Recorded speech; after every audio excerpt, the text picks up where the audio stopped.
All right, it is Monday, and we don't have general amnesty for all of the Twitter exiles yet, but Elon is posting photos of his firearms at his bedside table and um, his revolutionary photo of George Washington, along with trolling Apple for threatening him. So, decent Monday. Um, yeah, it's we're sort of on the edge of our seat because we're very curious if Elon actually comes through with this general amnesty stuff. Because you know, good things have happened, but we don't really feel like it's full free speech yet, and it would be great if it was. So, at Minds, we have a First Amendment based policy, and we're try to stay as principled as possible to that.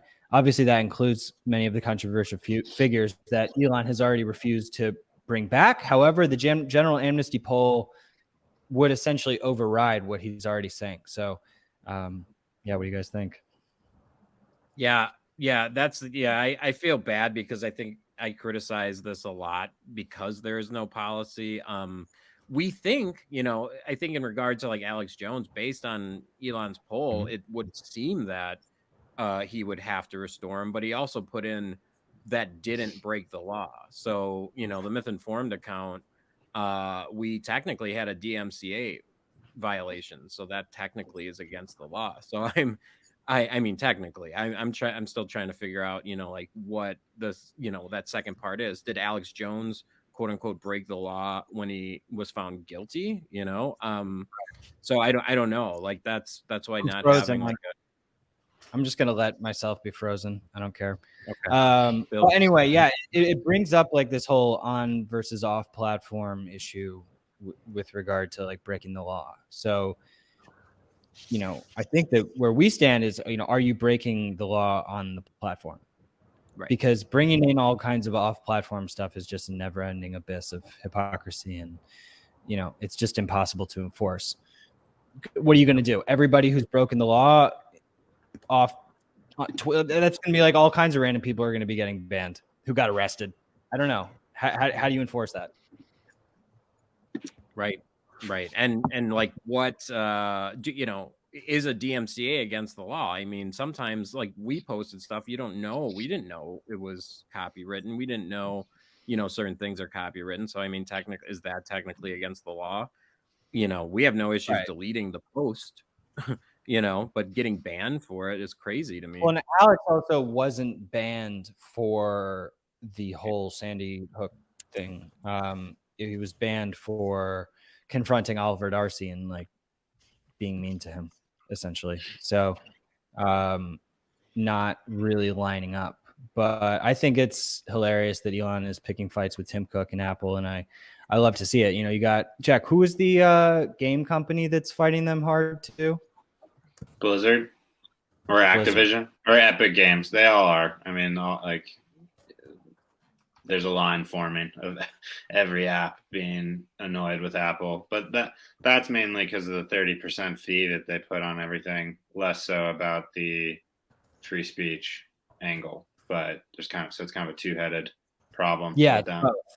yeah, and we can see that basically Apple is threatening Twitter, probably because of the free speech stuff, not because of the fees. But both are major issues. Minds has been suspended from the App Store before. Um, Elon actually retweeted Library/Odyssey, and they had a very similar issue to us, where we basically aren't. They forced us to remove NSFW from search. So you need to go to web to see NSFW, and it's just it's brutal, totally ridiculous company. I just can't believe Yeah, that they have such a the worst part is like their terms of service is like all around this term objectionable content is what they call it, and it's just like it's like content that is objectionable. It's just like that, it's such a vague definition, and they can kind of do whatever they want with it. So they use it as this like overarching master term to basically like bully apps into, you know, compliance. They're such hypocrites too, because it's not as if Twitter, like, yeah, there's some more stuff allowed on Twitter now, but like there's been chaos for the last decade, and Twitter allows pornography. Apple has Yeah, you been can still use like a browser on your iPhone. You can find anything with one of those apps. Right, but it's like Twitter has been essentially doing special favors to Twitter for the last decade, despite all of this extreme content that's been on there.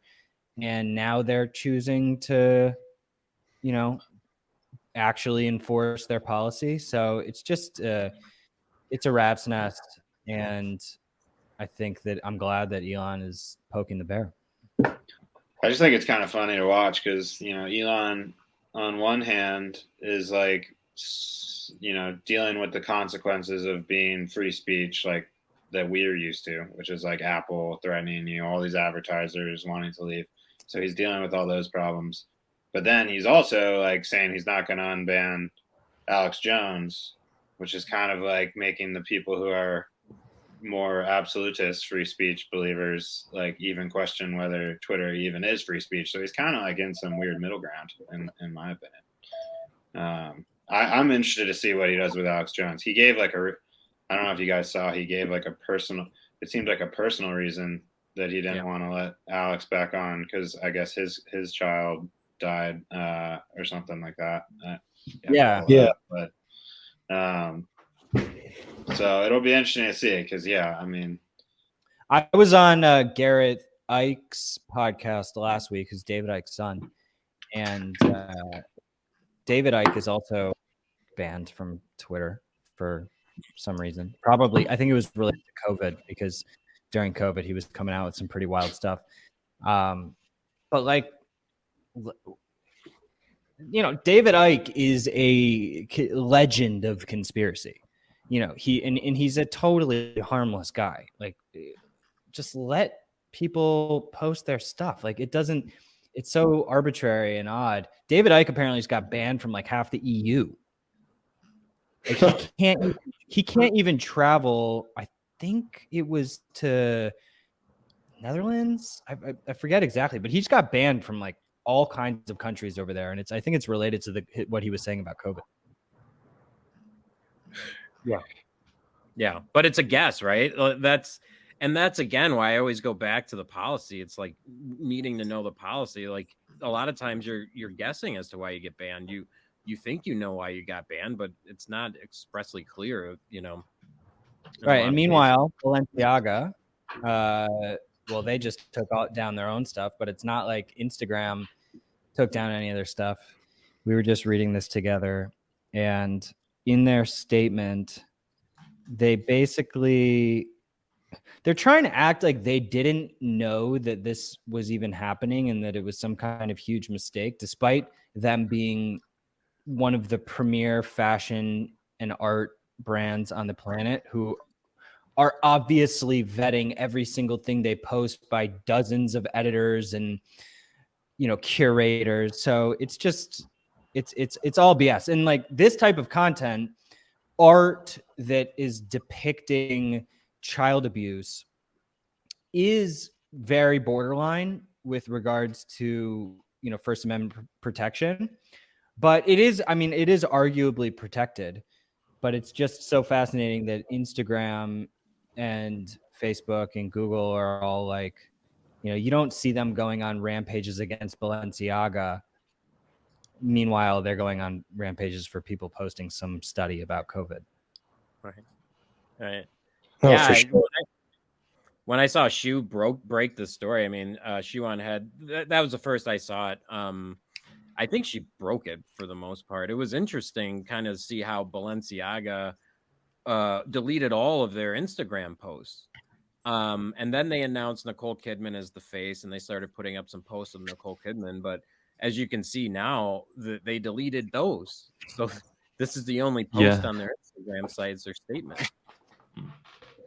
Yeah, this really doesn't help with the whole QAnon, child pedophile ring conspiracy that's been going around, right? Like I was just saying before that Nicole Kidman's on the top of the list of these celebrities that are targeted in that way. It's like, first all this horrible material comes up, and then they release Nicole Kidman as their face. It's like you don't want to believe in these conspiracy theories, but like, what the fuck? Yeah, but what makes you look more guilty than having to delete everything? You know? Yeah. It's like, yeah. It's almost confirmation, I mean, on their part, unintentionally, of a lot of the theories people were making. Because originally it seemed like they just had like a terrible editorial like judgment on that. And maybe there's a few people who curated it that are weirdos and should probably be fired. But now they wiped the entire company. It looks like they did some, I'm not sure if this is true, although it looks like they did some changes to the website. And I mean, Instagram account's the most evident place. It seems like it's almost the entire company that has some kind of problem. So it's a bigger story now than it would have been. Well, this type of art, and for anyone listening, we're not definitely not endorsing, Pizzagate type stuff, but like the type of art that was in Podesta's home and is in all of these Instagram posts of kind of this abuse of children, bloody kids' bedrooms, just like really dark demonic symbolism. And the reality is that this is a genre of art that exists, and it doesn't necessarily make you a Satanist if you are open to this kind of art. I mean, I'm not trying to say someone just type, I don't know if everyone could see that chat. But it's, so I do take a free speech approach on the art stuff. I do generally think that it should be able to exist as long, but it overlaps with a lot of the lolicon stuff, which is like the anime depictions of CP, and that stuff is considered obscene in certain states in the US, and it shouldn't be allowed. So it's very hazy territory. I don't know what the answer is, but the reality is that as a top fashion brand, art brand, to be pushing this stuff, that's just insane. Like, okay, I can understand if it exists in some sort of edgelord territory of the of the internet, but the fact that it's like the peak of pop culture, what? And high fashion. Yeah. No, I agree. And it's weird, right? Because it's like, this is, really high, there's a lot of money behind this brand. They obviously are very connected. And, it's like, can you separate the art from the artist? I think a lot of times about Michael Jackson, I was actually at the gym yesterday and someone had Michael Jackson on and stuff. And like, ever since that documentary came out showcasing like how he was grooming kids, like I can't listen to that music the same way anymore. And, Bill said, what is the answer? What should we do? And it's almost like kind of what Shu did is just expose these people. I think once they get exposed, it's, it hits that critical mass of losing public support. I think that's the best we can do, Right. I agree with that. We don't necessarily need to label people Satanists, but if you have any kind of material like that in your house, then you're fucked up in the head. Maybe you don't worship Satan, but I'm going to go as far as to say you're somebody that should be exposed so the rest of us can be aware that you're not a safe person to be around, that you're not safe to have children around. Like maybe the First Amendment protects like artwork of abusing children, but I would say, put that in a pile and burn it, man. Yeah. That's some really twisted shit. Yeah. But it gets blurry when what if you're commenting on that as being a negative thing? So it depends on the context. Like, what if you're trying to depict that, abuse is a horrible thing, and that's your intention as the artist? It's very difficult to discern the intent. And obviously in many cases, the intent is very clear. And maybe a child strapped down on a pentagon with on a sacrificial altar with like a Satanist symbol, that's the kind of artwork these people have. So how are we supposed to read into that? I don't know. I don't know how to read into it. And there's totally rational justification for assuming what you're assuming, but you know, Right. art I is understand what you art. mean.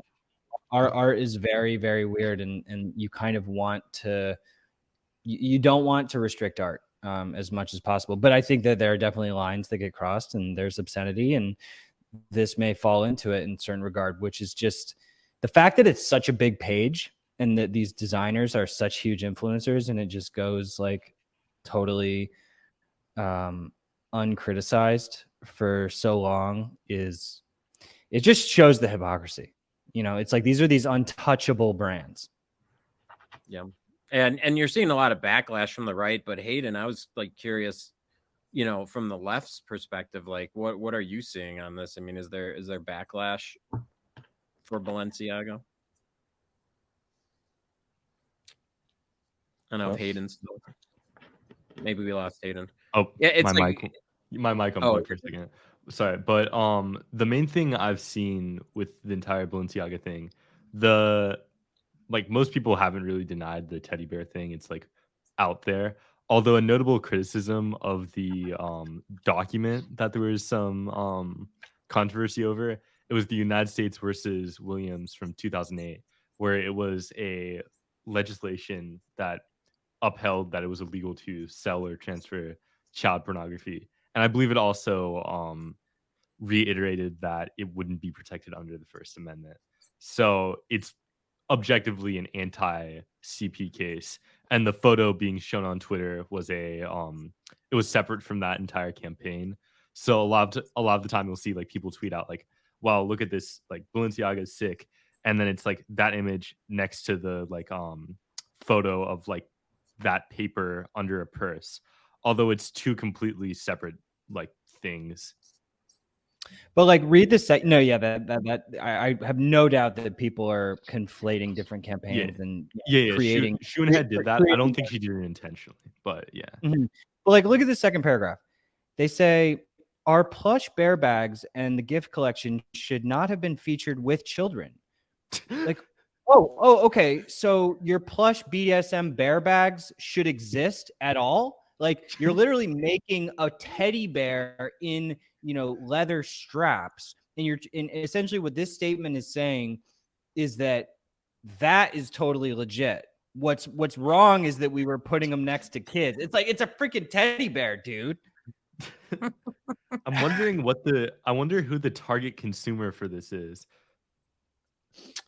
I would, yeah, right. I would go ahead and assume it'd be like the kink world, the furries. It is. Oh, it's the BDSM community, no doubt. Yeah, which is But fine, but you have to know that going into the photo shoot and knowing you're putting a child in there at the same time. There's also a huge difference between. You can't play dumb. You can't play dumb on this one. Sorry, Balenciaga. And the photographer too. I feel like I saw some discourse with the photographer's like, well, I was just paid to do the shoot, and it was something he had like some weird cop out about how like, oh, I didn't really realize. I mean, man, I feel like he had to know, or of course, a lot of other people in that chain had to know. But the photographer, to his credit, I'm sure he knew. But you know, the thing is that there's such clear hierarchies in these fashion brands, and you know, the orders are so explicitly coming from the top. I think more so in these types of companies than most. So I have a toddler with a fever, so I got to hop, guys. But catch me on the keep flip them side. away from those teddy bears. Yeah, I'll catch him on the next one. All right, see you, Bill. Yeah, and like I just throw in my last thought on this. I just watched the Ghislaine Maxwell documentary on Netflix. I think it just launched yesterday, and it was crazy. So like one of the things that really came out of that documentary was the amount of people in Ghislaine's social circle. Like she knew the top of the tops, like, you know, like the royals. She was running with royals. She was running with people with big money. I mean, like really the elite of the elite, you know, and it was known in that community that Jeffrey Epstein liked young girls, schoolgirls, and that community. And they actually interviewed one of the socialites that was in it. And he said, he was like, this was an open secret that people knew, and he's like, thinking about it now, I don't know how we weren't outraged at the time, but they just weren't. And it's this weird thing. If you read any of the books, like studying cults and seeing how how the people with a lot of money end up targeting children, more so, it's a very strange, twisted, like, world with the super rich, so yeah, it's just crazy. Yeah, it really is. The whole Ghislaine Maxwell thing has just been sort of a ticking time bomb. Are they going to expose the list of people? Are they going to prosecute anybody else? If they Yeah. don't, there's an obvious problem going on with our Justice Department. Yeah, and she only got 20 years, so which is like, what? And And it makes you really wonder, like, why haven't they gone deep into exposing the rest of the crowd? It's exactly. the fact that Bill Clinton's picture was up in the foyer of the place, dressed in a. You guys remember that story of Bill Clinton's photo was right in the foyer of Epstein's house? Yeah. And he was in a dress, and it said, "I own you, bitch." Yeah. I'm like, yeah, that needs to be. That's a barrel of snakes that needs to be blown open. I'm sure there's both Republican and Democrat people on high levels that have been involved with this nonsense. Right. I do see this as a unifying thing, Hayden. I don't know if you agree or not, but yeah, I think no matter what side, quote unquote, side you're on, I think people can stand against, victimizing kids. Like, this needs to stop. Yeah. And the Epstein story was one of those where I think the unity on that one was pretty clear. You never, I mean, of course there were some disputes over like who was implicated, where like some Republicans were like, well, Trump wouldn't do this, but Bill Clinton would. And some Democrats were like, well, Bill Clinton was just eating sandwiches on the plane, but Trump, But overall, I think it can be a pretty unifying case, since it's something maybe that's why I got buried so hard. Yeah, it's like one of those things where I think like 99.99% of Americans are going to be on the same side of that. For sure. And a lot of these guys, they come from an age where, even if you look at the media, movies from like the 60s and 70s and whatnot, like, and also music, it was not uncommon for people to talk about dating underage girls. Think about all the songs people used to sing about 17 and 16-year-old girls, old classic rock songs and stuff. It used to be like somewhat socially acceptable. I don't know on what level to have like a 16 or 17-year-old girlfriend. Charlie Chaplin married a 15-year-old girl when he was like 45 years old or something, Yeah, didn't Bob Hope too, like his 15-year-old cousin or something? There's like there's a lot of examples from the older. It wasn't until the last 20 years, 15, that people started really realizing that 16 and 7 is too young. But I don't know. I mean, the age of consent in a lot of states is still 16. Yeah, Hollywood's been a cesspool for this behavior. Brad Pitt actually got it. He got under fire a little bit by the Hollywood community because he came out. It was a journalist. I forgot who got the story, but he came out specifically and said, "Yeah, Hollywood has a sexualizing children problem," and he was very blunt and chose his words very carefully, and was explaining like, there's a problem in Hollywood with this. That it's a dirty secret no one wants to talk about. So yeah, Hollywood's been a huge cesspool for a long time. Yeah. I remember when people thought Trump was going to blow open the pedophile ring. Remember that was the whole talk of like, oh, it's like, yeah, good luck with that. Yeah. But I don't know if you guys have any thoughts from Thanksgiving, like if there's anything you guys were watching over the weekend, anything that's caught your attention. Yeah. I watched a good movie. Oh yeah, what'd you watch? It's a new release on Amazon Video, Amazon Prime. It's called Medieval, and it has one of my favorite. I forget what the guy's name is, but he's a really cool actor, and I love medieval fantasy genre. That's like my favorite. So, Hayden, you were you watching anything? Man, movie wise, no, but I just kept on seeing I finally caught up on it, but the entire Kanye fiasco couldn't avoid it. I just on Thanksgiving I kept on getting texts about it. And I was like, just turned off my phone since I was trying to enjoy my turkey. But yeah, it's quite so many aspects to it. It's like it's insane. If you like asked me a month ago if I thought Kanye would be in the same room as Sneeko, Milo Yiannopoulos, and Nick Fuentes, I would have bet anything that wouldn't happen. But yeah, it's quite the thing. Yeah, I had to catch up on that. I didn't know. So yeah, well, it was a good talk, guys. I also have to run. Yeah. All right, cool. Yeah, so we got some guests coming up at the end of the week again. Yeah, in the comments, let us know if there's anything you want us to cover. And yeah, thanks guys for being on. Yeah. Thank you. Yeah, thank you.